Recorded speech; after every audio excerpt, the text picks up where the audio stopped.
आमाच्या विशेष बुलेटिनमध्ये आपलं स्वागत आहे. पाहूया विशेष बातमी. दिवंगत नेते अजित पवार यांच्या जयंतीनिमित्त राष्ट्रवादी काँग्रेस शरदचंद्र पवार पक्षाचे नेते युगेंद्र पवार यांनी बारामती येथील विद्या प्रतिष्ठानमधील त्यांच्या स्मृतीस्थळाला भेट देत पुष्पचक्र अर्पण करून अभिवादन केले. यावेळी बोलताना युगेंद्र पवार भावूक झाले. दरवर्षी अजितदादांच्या वाढदिवसानिमित्त आम्ही सर्वजण एकत्र येत असू, मात्र यंदा दादांना प्रत्यक्ष भेटता येत नसल्याची खंत मनाला सतावत आहे.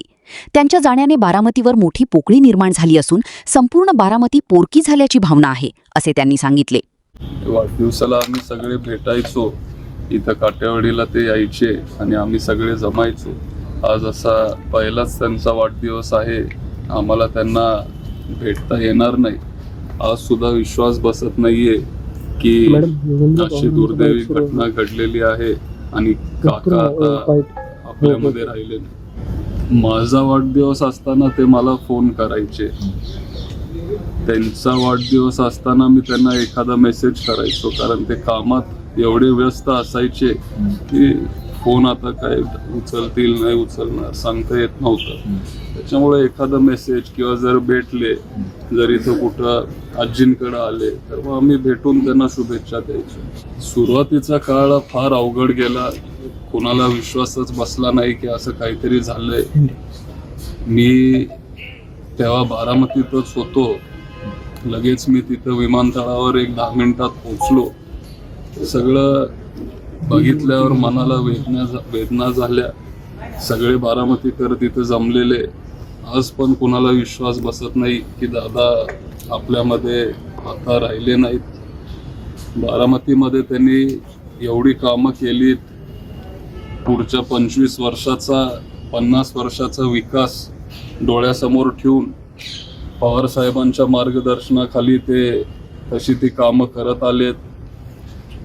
आणि बारामतीकरांना दादांची खूप कमतरता जाणवतीये. जिथं कुठं आम्ही जातोय, जिथं कुठं आम्ही फिरतोय, लोकांना असं वाटतंय की बारामतीकर आता पोरके झालेत आणि दादा अजून काही वर्ष पाहिजे होते, अशी लोकांची भावना. माझे काका गेले, माझ्या आयुष्यात माझे एकच काका होते आणि ते गेले. त्यांच्याकडून आम्हाला फार शिकायला मिळायचं. लहानपणापासून आत्तापर्यंत आम्ही एकत्र असायचो, कुटुंब म्हणून आम्ही नेहमी एकत्र असायचो. वेळोवेळी ते मार्गदर्शनही करायचे. त्यांचे अनेक गुण होते, फक्त मी नाही पण महाराष्ट्र देशातल्या जनतेने शिकण्यासारखे असे ते गुण त्यांच्यामध्ये होते. सगळ्यां महाराष्ट्राच्या जनतेने एक नेता गमावला, पण माझे काका गेले. सध्याची परिस्थिती ही खूप गंभीर आहे.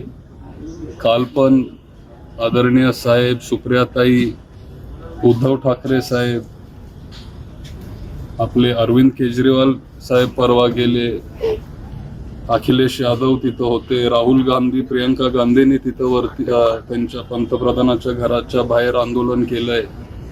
आणि ज्या पद्धतीने हे सरकार विद्यार्थ्यांच्या विरोधात वागतंय हे खूप चुकीचं आहे.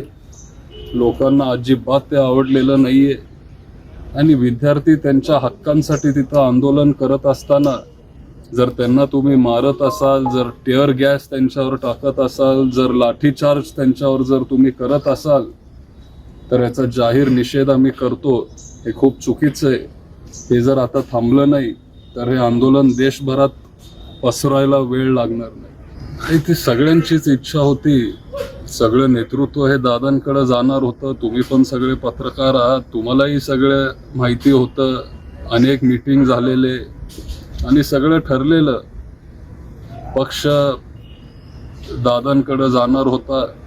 पुढचे 20-25 वर्ष सहज दादा आपल्या पक्षाचं नेतृत्व करू शकत होते. पण अचानक असं झाल्यामुळं ती सगळी चर्चा तिथं थांबली. आता काय होईल, काय होणार मला सांगता येणार नाही. मी छोटा कार्यकर्ता म्हणून इथं काम करतोय. जर चर्चा चालू असेल तर ती वरिष्ठ पातळीवर चालू असेल, पण आता काय होईल हे मला तरी सांगता येणार नाही. कुटुंब म्हणून कधीतरी चर्चा करत असाल? कुटुंब म्हणून माझी इच्छा जरी असली तरी आम्ही भेटल्यावर आम्ही राजकीय विषय कधी आम्ही घेत नाही. राजकारणाबद्दल आम्ही एकमेकांशी बोलत नाही. आमा चॅनलला लाईक करा, बातमीला शेअर करा, सबस्क्राईब फॉलो करायला विसरू नका.